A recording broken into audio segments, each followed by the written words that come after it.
우리 한번 앞뒤 좌우 인사해 봅시다. 우리 기쁘게 메리 크리스마스 함께 인사하시겠습니다. 네, 감사합니다. 메리 크리스마스.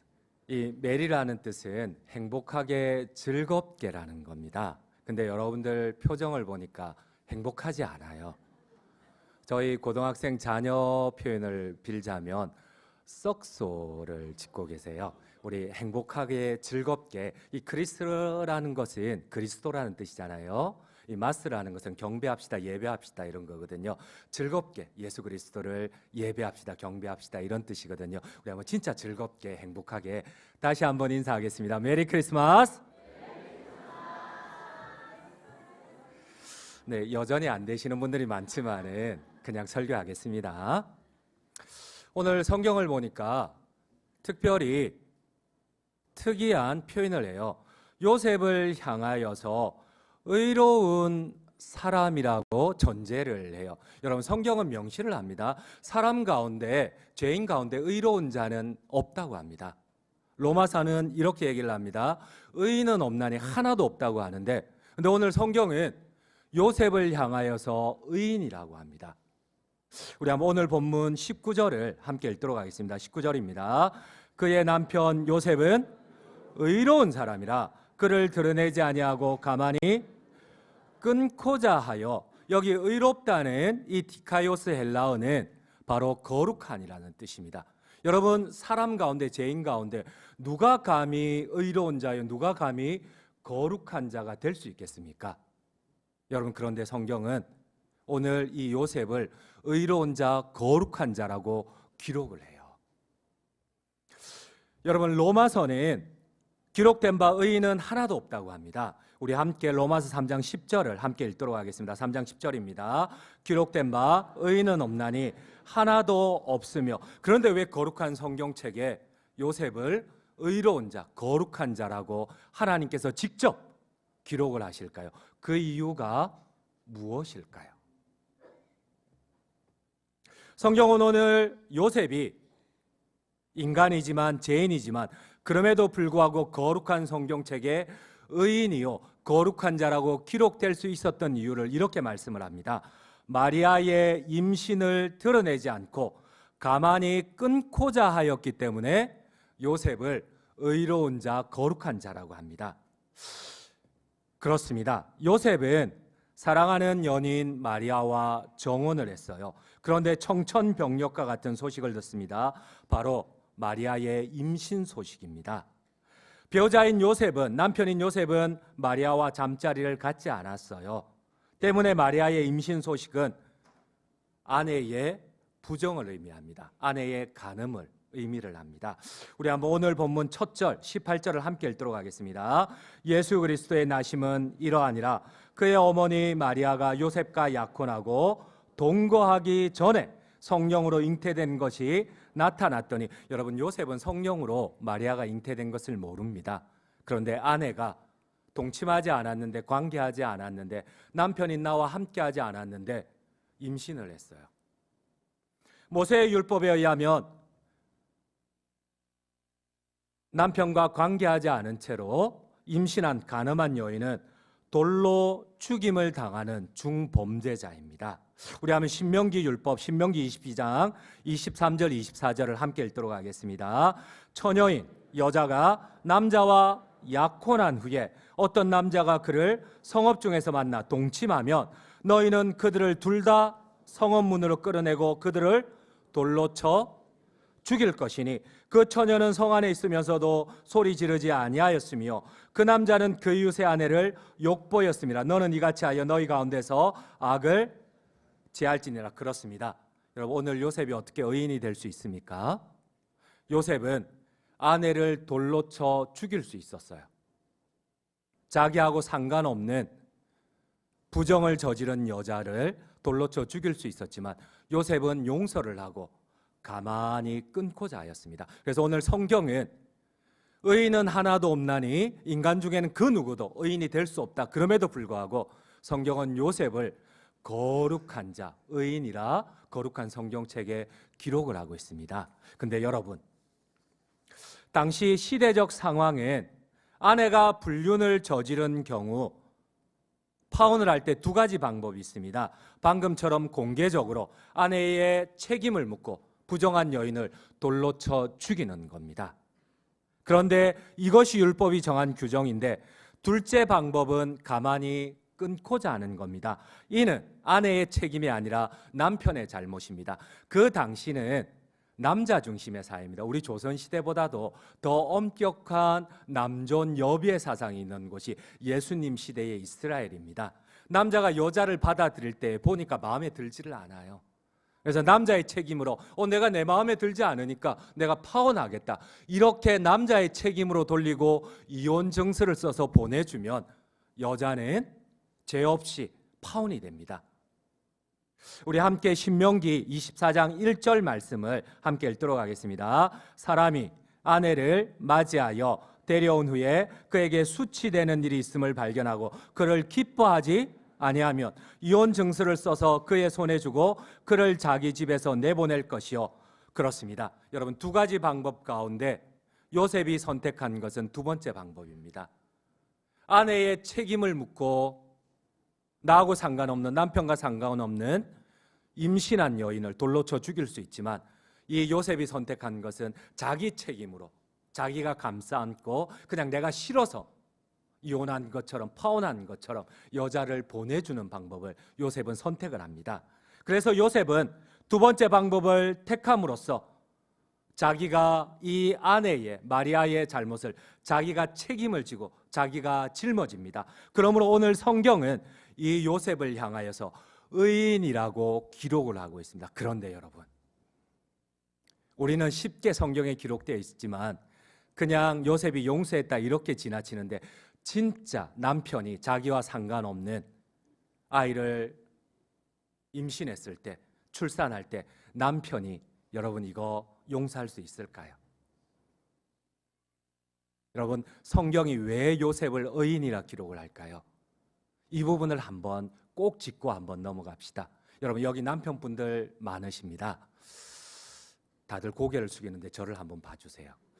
옆에 있는 아내가 나와 상관없는 아이를 낳았다. 여러분, 마음이 어떠실 것 같으세요? 대답은 안 하셔도 됩니다. 잘못하면 아내하고 다툴 수 있으니까 대답은 안 하셔도 돼요. 여러분, 어떨 것 같으세요? 마음이 어떠실 것 같으세요? 남편 보지 마세요. 아내분들 남편 보지 마세요. 부담스러워합니다. 이스라엘은 결혼하기 전에 약혼을 합니다. 근데 이 약혼에 대한 개념이 달라요. 여러분, 이스라엘은 혼인신고를 먼저 하고 1년 동안 순결의 기간을 지냅니다. 여러분, 우리는 약혼하고 이 약혼이 큰 의미가 없어요. 그래서 충분히 약혼을 취소할 수 있는데, 이스라엘의 약혼은 혼인신고입니다. 혼인신고부터 먼저 하고 1년 동안 순결의 시간을 부부가 따로 떨어져서 가집니다. 그래서 오늘 성경은 약혼을 했는데 남편이라고 하고 약혼을 했는데 아내라고 합니다. 우리의 문화하고는 완전히 다릅니다. 법적으로 부부가 됩니다. 약혼을 하면 법적으로 혼인신고가 되고 온 동네 사람들을 초청을 해서 그 앞에서 약혼을 하고 혼인신고를 합니다. 그리고 1년 동안, 1년 뒤에 혼인 예식을 치르는데 이런 이유가 있어요. 오늘 본문에 보면 같이 살지도 않았는데 요셉을 남편이라고 하고 약혼을 했는데 마리아를 아내라고 부릅니다. 19절 20절을 마태복음 1장 오늘 본문 함께 읽도록 하겠습니다. 그의 남편 요셉은 의로운 사람이라 그를 드러내지 아니하고 가만히 끊고자 하여 이 일을 생각할 때에 주의 사자가 현명하여 이르되 다윗의 자손 요셉아, 내 아내 마리아 데려오기를 무서워하지 말라. 그에게 잉태된 자는 성령으로 된 것이라. 여러분, 우리의 약혼의 개념과 다릅니다. 혼인신고입니다. 그러니까 벌써 관계하지 않았는데, 함께 살지 않는데도 남편, 아내라고 부르고 있어요. 혼인신고인 약혼을 먼저 하고 1년 뒤에 결혼식을 올리는 이유가 있습니다. 그동안 순결을 확인을 합니다. 이 아내가 진짜 참으로 나의 아내의 자격이 있느냐, 이 남편이 진짜 나의 남편의 자격이 있느냐, 순결에 1년 동안 시간을 가집니다. 이 기간에는 부부가 동침을 하지 않습니다. 접촉도 하지 않습니다. 그런데도 만일 여자가 이 기간에 아이를 낳거나 배웠다면 그 여자는 간음을 하고 부정한 여자입니다. 그때는 공개적으로 파혼이 되고 여자는 돌에 맞아 죽임을 당합니다. 여러분, 오늘 성경은 단지 요셉이 그냥 용서하였다 이렇게 기록하지 않았어요. 오늘 성경은 요셉이 이 얘기를 듣고 참을 수 없을 정도로 경노하였다고 합니다. 아직 요셉은 천사가 나타나기 전입니다. 마리아가 잉태한 것이 하나님께서 하신 일임을 모르고 있어요. 자신과 관계하지도 않은 아내가 잉태한 것을 들었을 때에 천지가 뒤집어지는 경노를 느끼게 돼요. 마태복음 1장 20절에는 아주 중요한 헬라어 단어가 나옵니다. 바로 엔티메모마이라는 단어입니다. 영어 성경은 이를 그가 이 일을 생각할 때 생각으로 번역을 했지만은 여러분 조금은 한 반쯤은 잘못된 번역이에요. 우리 한번 마태복음 1장 20절을 함께 읽도록 하겠습니다. 1장 20절입니다. 이 일을 생각할 때, 여기까지만 한번 읽을게요. 이 일을 생각할 때에, 이 생각이라는 엔티메모마이 헬라어 단어는 두 가지 의미를 가지고 있습니다. 하나는 생각 심사숙고하다, 두 번째는 경노하여 화를 참지 못하다입니다. 근데 영어 성경은 첫 번째로 번역을 했는데 헬라어 원문은 오히려 두 번째가 맞아요. 오히려 경노하여서 분노를 참지를 못해요.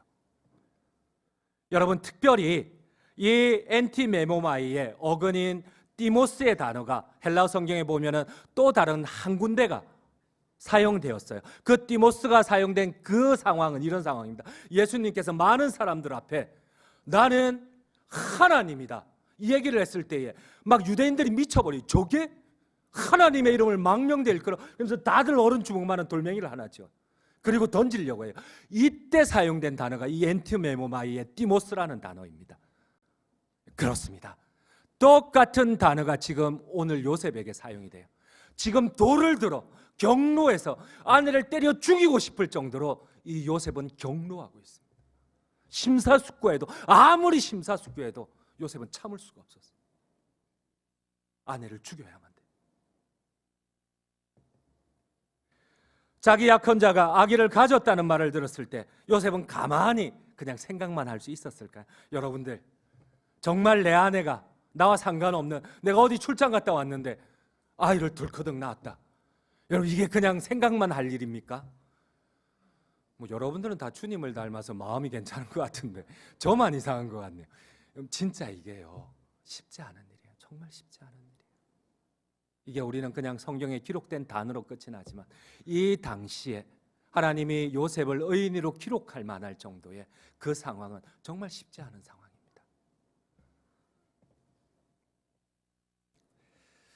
우리 한번 누가복음 4장 28절을 함께 읽도록 하겠습니다. 누가복음 4장 28절입니다.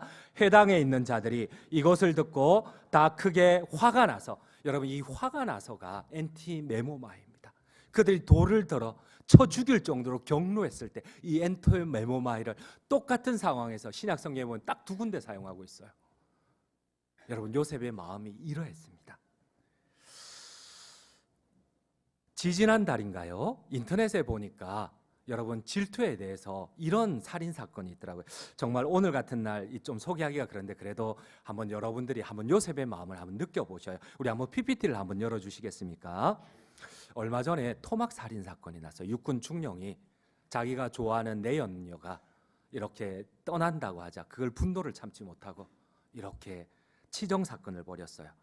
지지난달 10월 25일 날 훼손된 시신이 발견되었는데 북한강에서 이 A씨가 이제 내려주셔도 됩니다. 저기 있는 육군 중령이 동료 군문 B씨와 교제 문제로 말다툼하다가 자기를 떠난다자 범행을 저질렀어요. 연인 관계를 유지해 오다가 관계를 지속하기 어렵다고 판단해 결국 죽였는데 이 죽인 게 너무 잔인해요. 막 토막을 내고 온 얼굴을 훼손을 하고. 놀라운 것은 여러분, 이 살인자 육군 중령은 유부남이에요. 유부남인데 이 미혼의 다른 여자를 또 사귄 거예요. 여전히 결혼 관계를 지속하면서. 말도 안 되는 짓이죠. 우리 생각에는 말도 안 되는 짓이지만 여러분, 이처럼 질투가 무서워요. 이 남녀 관계의 질투가 무서워요. 여러분, 요셉이 쉽게 마리아를 용서할 수 있었을까요?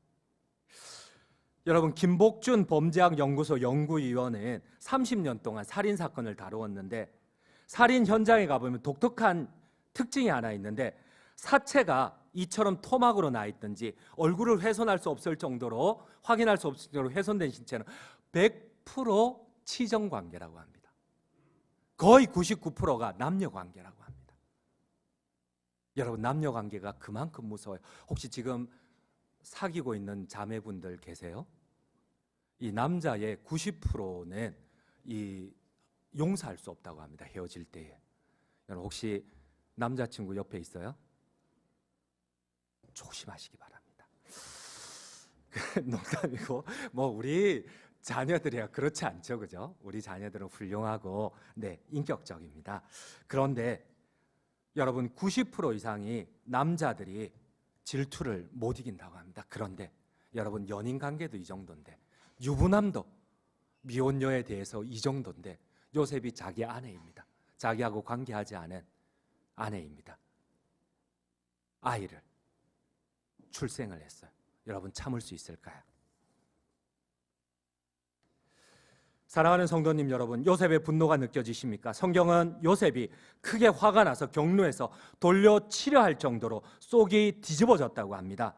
요셉은 율법에 따라 자기가 직접 자기의 분노를 표출할 필요도 없습니다. 율법이 정한 대로 마리아를 동네 사람들에게 고발하고 함께 이웃들과 함께 가족들과 함께 돌을 가지고 가서 그 여인을, 그래서 신약 성경에도 보면 예수님께 가늠한 여인을 데리고 옵니다. 모세의 율법에 의해서 그 가늠한 여인을 온 동네 사람들이 돌을 들어 치려고 한 게 바로 이 신명기 율법에 의한 거입니다. 요셉은 이렇게 할 수 있었어요. 우리 한번 신명기 22장 23절 24절을 다시 한번 천천히 읽도록 하겠습니다. 처녀인 여자가 남자와 약혼한 후에 어떤 남자가 그를 성읍 중에서 만나 동침하면 너희는 그들을 둘 다 성읍 문으로 끌어내고 그들을 돌로 쳐 죽일 것이니 그 처녀는 성 안에 있으면서도 소리 지르지 아니하였으며 그 남자는 그 이웃의 아내를 욕보였습니다. 너는 이같이 하여 너희 가운데서 악을 제할지니라. 제가 한번 여쭤봅니다. 여러분, 이처럼 요셉이 부정한 아내를 용서하는 것이 쉬웠을까요? 심지어 더 나아가 부정한 간음을 넘어서 다른 남자의 아이를 잉태한 것을 용서할 수 있었을까요? 이 모든 고통을 심지어 마리아 대신 자신이 싫어서 마치 마리아를 맞아들이는 게 불편해서 자신의 책임으로 받아들일 수 있었을까요? 여러분, 왜 성경은 이러한 요셉을 거룩한 성경책에 의인이라고, 거룩한 자라고 기록을 하고 있을까요? 여러분, 성경은 의인이 없다고 합니다. 하지만 성경은 요셉을 의인이라고 기록을 하고 있습니다. 여기에는 성경이 말씀하시는 의인에 대한 비밀이 있습니다. 창세기 15장에 보면 아브라함 역시도 의로운 자라고 하나님께서 지칭을 합니다. 우리 한번 창세기 15장 6절을 함께 읽도록 하겠습니다. 창세기 15장 6절입니다. 아브라함이 하나님을 믿으니 여호와께서 이를 그의 의로 여기시고, 여러분, 이 말씀은 신약 로마서에도 그대로 강조하고 있습니다. 로마서 4장 3절입니다. 함께 읽겠습니다. 성경이 무엇을 말하느냐? 아브라함이 하나님을 믿음에 그것이 그에게 의로 여겨진 바 되었느니라. 여러분, 성경에 비밀이 있습니다. 방금 로마서 3장에는 의인은 없나니 하나도 없다 그랬는데 로마서 4장에는 갑자기 하나님을 믿음에 그가 의인이라고 합니다. 여러분, 여기에는 비밀이 있어요. 여러분, 우리는 어떻게 의인이 될 수가 있습니까? 단지 믿음 때문에 아니요. 여러분, 그거는 우리의 편협한 잘못된 이기적인 해석일 뿐입니다. 단지 믿기만 해서 의인, 성경은 그렇게 얘기를 하지 않습니다. 여러분, 참된 의인이 누구입니까? 요셉을 의로운 사람이라고 마태복음이 소개하고 있는 것은 물론 요셉의 행위이기도 하지만 그 이면에 성경이 강조하는 것이 있습니다. 요셉이 하나님을 믿었기 때문에 그렇습니다. 여러분, 이 말이 무슨 말입니까? 요셉이 하나님을 믿었기 때문에, 그가 돌로 아내를 쳐 죽이고 싶었지만 하나님을 믿었기 때문에 그를 끝까지 용서했다는 겁니다. 여러분들 아멘이십니까? 오늘 성탄의 참된 의미가 무엇일까요? 여러분, 우리를 구원하러 오신 이 주님의 참된 의미가 무엇일까요? 여러분, 우리의 믿음의 참된 의미가 무엇일까요? 여러분, 요셉은 격노할 정도였습니다. 분을 참지 못할 정도로, 그냥 생각 정도가 아니고 돌멩이를 들어 치고 싶을 정도로 격노했지만 그는 하나님을 믿었습니다. 그는 하나님을 믿었기 때문에 가장 사랑하는 아내를 용서하고 더 나아가서 그 아내의 고통을 자기가 짊어지려고 합니다. 하나님을 믿었기 때문에. 하나님을 믿었기 때문에. 여러분, 우리의 참된 의로움은 무엇입니까? 여러분들은 의로움을 무엇이라고 생각을 합니까? 율법을 적용하여 그 율법의 공의대로 기준대로 적용을 하는 것. 그러나 성경은 오늘 또 다른 더 높은 거룩한 의로움을 우리에게 요구를 하십니다. 하나님을 믿었기 때문에 요셉은 마리아를 용서할 수 있었고, 어쩌면은 용서가 안 되었지만 그럼에도 불구하고 하나님을 믿었기 때문에 받아들일 수가 있었고, 자신이 마리아의 잘못마저도 뒤집어 쓰려 한 것입니다. 본문 말씀에서 요셉이 약혼자인 마리아의 임신 사실을 드러내지 않음으로써 마리아를 죽이지 않으려 했던 것은 그가 하나님에 대한 믿음이 있는 사람이기 때문에 그렇습니다. 그래서 로마서는 이렇게 얘기를 합니다. 의인은 없나니 하나도 없다. 그러나 하나님을 믿음에 하나님께서는 그를 의롭다 의인이라 칭해 주셨다. 그렇습니다. 보통 우리가 생각하는 의로움은 율법의 기준을 모든 사람에게 적용하는 것입니다. 그러나 오늘 성경은 오히려 요셉이 율법을 따라 마리아를 돌로 치는 것이 맞는데, 우리가 생각하는 의로움은 율법을 적용해서 요셉이 돌을 들어 마리아를 치는 게 맞는데, 근데 요셉은 더 큰 고차원의 하나님의 율법, 하나님의 의로움을 쫓아서 자신이 뒤집어지고 뒤집어 쓰고 그 마리아를 용서하고 자신의 죄로 이 사건을 종결시켰다는 겁니다. 여러분, 의로움이란 무엇입니까? 나는 하나님 앞에 의롭다고 느끼십니까? 하나님께서 의롭다고 여기시는 행위가 무엇인가요? 요셉의 의로움은 율법 적용을 넘어서 오히려 율법을 어기면서까지 마리아의 연약함을 대신 감싸 안았습니다. 요셉이 적용한 이처럼 더 고결한 의로움은 바로 우리 주님의 의로움이요, 우리 하나님의 의로움이요, 그 하나님을 믿는 우리에게서 나타나는 의로움입니다. 여러분, 이사야서는 고난당하는 종이라는 특별한 예수님의 의로움을 말씀을 합니다. 여러분, 고난과 의로움이 무슨 상관이 있어요? 근데 이사야서는 고난당하는 종을 표현하기 위하여서 그의 의로움을 얘기를 합니다. 여러분, 고난이 무슨 의로움과 연결이 됩니까? 말도 안 되는 소리죠. 여러분, 의로움이 고난이라고요? 무슨 상관이 있어요? 의로움과 고난이. 이사야 42장 3절은 이 고난당하는 종의 높은 차원의 의로움을 이렇게 묘사를 합니다. 우리 이사야 42장 3절을 함께 읽도록 하겠습니다. 상한 갈대를 꺾지 아니하며 꺼져가는 덩풀을 끄지 아니하고 진실로 정의를 시행할 것이며, 진실로 참다운 정의를 실행하는데 그 정의를 실행하는 구체적인 방법이 상한 갈대를 꺾지 않는 거래요. 꺼져가는 등불을 끄지 않는 거래요. 여러분, 상한 갈대, 이 갈대가 쌩쌩해야지 펜으로도 만들어 쓰고, 그 당시에는 갈대를, 쌩쌩한 갈대를, 건강한 갈대를 잘 쪼개서 펜으로 만들어 썼잖아요. 또 생생한 갈대를 지붕에 이어서 진흙과 함께 집을 만들었어요. 벽돌을 굽었어요. 근데 다 썩은 그거를 어떻게 벽돌을 굽고 어떻게 펜으로 쓰겠어요? 당장 끊어서 불태워야죠. 그렇게 땔감으로 써야죠. 그런데 여러분, 이 종의 의로움을 보십시오. 이 종은 상한 갈대를 꺾지 아니하고 꺼져가는 등불을 끄지 아니합니다. 아담과 이브는 하나님께서 먹지 말라고 하신 선악과를 먹고 불순종합니다. 결국 하나님은 범죄한 아담과 하와를 쫓아낼 수밖에 없어요. 에덴 동산에서 그 죄에 대한 대가를 물을 수밖에 없어요. 하지만 하나님께서는 그들에게 손수 가죽옷을 지어 입혀 보내십니다. 우리 창세기 3장 21절을 함께 읽도록 하겠습니다. 3장 21절입니다. 여호와 하나님이 아담과 그의 아내를 위하여 가죽옷을 지어 입히시니라. 여러분, 여기에 하나님의 놀라운 의로움이 있습니다. 여러분, 우리가 오늘 성탄에 하나님을 닮아 우리를 구원하신 우리 주님을 닮아 우리가 나타내야 할 의로움이 무엇입니까? 아담과 하와가 범죄함으로 죽어야 됩니다. 죄의 삭은 사망이요. 그러나 이 하나님의 의로움이 무엇입니까? 죄의 삭은 사망이요. 그러나 하나님의 은사는 우리 주 예수 그리스도 안에 있는 영생이니라. 비록 아담과 하와가 죽어야 됩니다. 아담과 하와가 죽어야 되는데 하나님은 아담과 하와 대신 짐승을 죽이시고 그 가죽을 벗겨서 손수 아담과 하와를 에덴 동산에서 내보내시며 가죽옷을 지어 입히시며 보호를 하십니다. 여러분, 이게 하나님의 의로우심이십니다.